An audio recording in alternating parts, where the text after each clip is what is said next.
دي بقى ألذ دبابيس فراخ مشوية في الاير فراير من غير بصل ولا مية بصل وليمون وخل، من غير كل الكلام ده. كل اللي هنحتاجه ايه؟ نص كوباية مية، 3 معالق زيت، شوية بهارات، وهكتب لكم كل البهارات والتفاصيل تحت الفيديو. هننزل في التتبيلة بقى دبابيس الفراخ ونكون مشققينها عشان التتبيلة توصل لكل فتفوتة منها.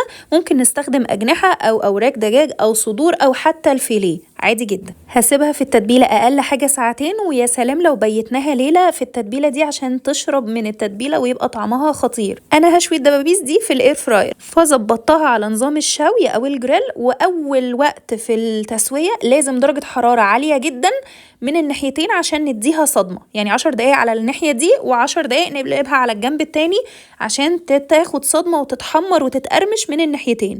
لو عايزين طريقتها تسويتها في الفرن اكتبولي، هكتبها لكم تحت الفيديو. بعد ما خلاص الاقيها اتحمرت من الناحيتين، هظبط الاير فراير على مثلا 20 دقيقة 30 دقيقة على حسب كمية الدبابيس اللي انتم مستخدمينها، وعلى حسب برضو لما بطلعها وبشوف هي استوت ولا ما استوتش.